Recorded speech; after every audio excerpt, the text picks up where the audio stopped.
ऐसे ही किसी और भाग पर अपना भाव व्यक्त करें।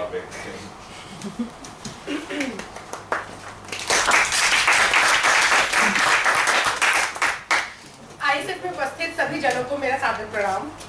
आज मैं पर्दा प्रथा पर अपने विचार प्रस्तुत करना चाहूंगी और आशा करती हूँ कि किसी न किसी रूप में आप सभी को अपने विचारों से प्रभावित कर सकूं। अभी कुछ दिनों पहले भारत के सफल मंगल मिशन की खबर सुनकर दिल को बेहद खुशी हुई। भारतीय वैज्ञानिकों में महिला का मुख्य रूप से योगदान देखकर अपने देश की प्रगति पर बेहद गर्व भी हुआ। पर ये सारी खुशी, ये सारा गर्व उस समय मिट्टी में मिलकर रह जाता है जब ये एहसास होता है कि जमीनी हकीकत तो इससे कोसों दूर है। जब आए दिन अखबारों में महिलाओं से छेड़छाड़ और बलात्कार की खबरें पढ़ती हूँ तो सोचने पे मजबूर हो जाती हूँ कि आखिर औरतों के साथ इस क्रूर व्यवहार की वजह क्या है।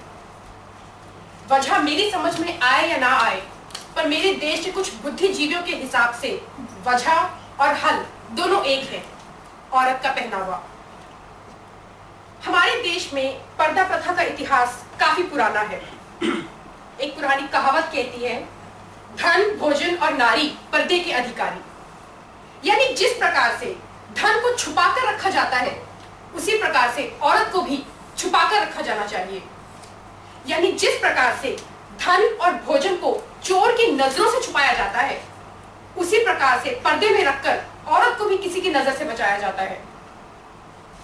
औरत के जीवन में पर्दे की अहमियत तो इस कहावत से मेरी समझ में आ गई, पर मेरी भारतीय सभ्यता के अग्रगण्यों से मैं ये पूछना चाहूंगी कि आखिर औरत को किसकी नजरों से बचाया जाता है।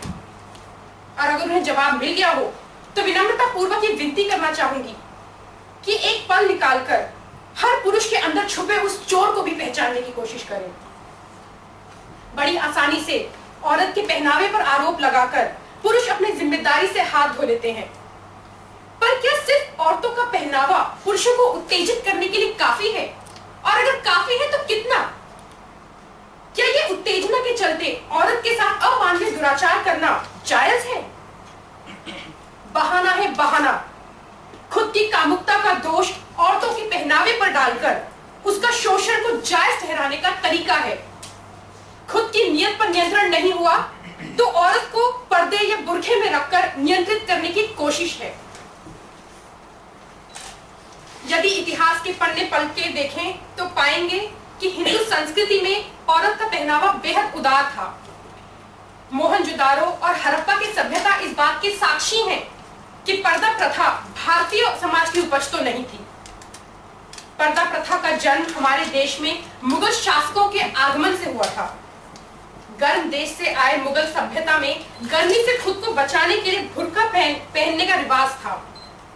फिर अंग्रेजों के शासन के दौरान उनकी सभ्यता, उनकी विक्टोरियन सभ्यता के अनुसार भारत में नारी को पूर्ण रूप से ढककर, छुपाकर पर्दे में रखने का प्रचलन हुआ।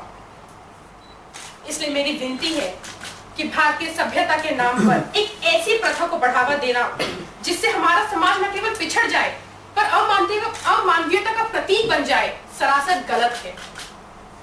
अब वक्त आ गया है कि हम मुद्दे को सही नजरिए से देखें।